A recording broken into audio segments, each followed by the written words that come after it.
Jason Kelce makes us ask, who's the faggot now? In homophobic slur attack, Jason Kelce, former Philadelphia Eagles star and now ESPN analyst, found himself in a viral moment this past weekend at the Penn State versus Ohio State game. While holding a case of beer and walking through a crowd, Kelce was taunted with homophobic slurs targeting his brother Travis, who currently is dating Taylor Swift. One heckler yelled, quote, "Hey, Kelce, how does it feel that your brother's a faggot?" End quote. Referencing the dating rumors, Kelce reacted, grabbing and smashing the person's phone, later quipping, quote, "How does it feel to be the faggot now?" End quote. However, during the ESPN's Monday Night Countdown, Kelce expressed regret, quote, "I'm not happy with anything that took place. I chose to greet hate with hate, and I don't think that's productive," end quote. The homophobic slur uses one of the most incendiary in English, with anti-gay connotations dating back to the early 1900s. Its first recorded use was in the 1914 book called A Vocabulary of Criminal Slang. The slur was used for a homosexual man. Though Kelce's response was heated, his apology shows his commitment to respect and inclusivity moving forward. I think what Kelce did was honorable in that he was defending his brother and the rumors that were going around. And I think, if you're taunted enough and you're poked enough, eventually you're going to react. Do we condone violence? No. There'd been a better way, but a screaming match wouldn't have proved anything.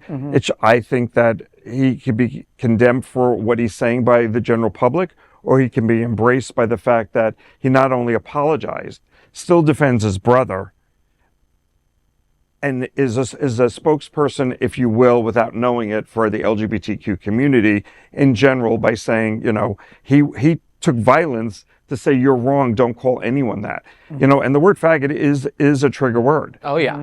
We've talked on this show before about the word queer. When I was growing up, if you said faggot or queer, I ran home. Yeah.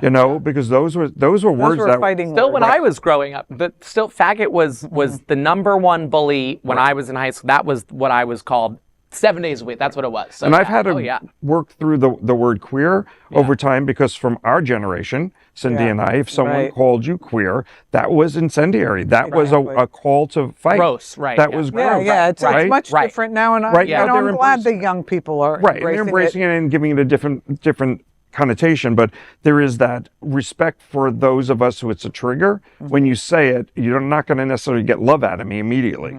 You got to know where it's coming from. Listen, and faggot still remains a bad word. The Kelces have always sort of been a little bit famous, right? They've been football stars. They've been and they have their podcasts, right? And that. Right. I don't think they ever expected to be this famous now. Taylor Swift. So I sort of think it's a little, I don't think the faggot part is funny at all, but I think that overnight Taylor's PR team was like, you better fucking fix this, because I cannot be affiliated with any of this. Get your brother off that. You're like, yes, I love him for defending you, but fix this, So I forgive him, but at the same time, if I was at that level of stardom, I think that I would know that at all times there were people watching.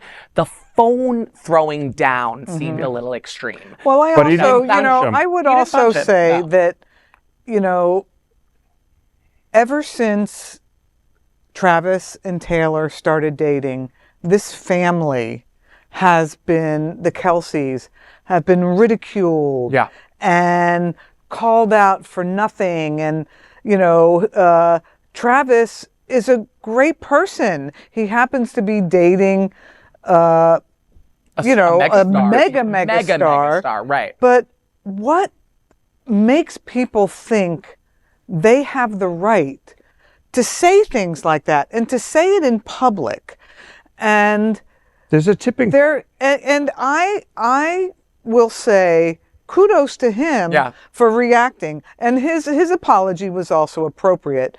Maybe smashing the phone, but to not say something and to let that kind of behavior stand with no consequence would have been worse. Is worse. And I just think that there was no physical. He didn't punch the person. Right. He didn't attack them in anger. Exactly. And who knows how many times he's been pushed to this. Well, and it's and all this for was the views. moment. He had the phone up and he said it right. Good to for the, him. You know, like, more, and then, more endorsements. Right. So Exactly. Yeah, exactly. It's got my vote. Excellent.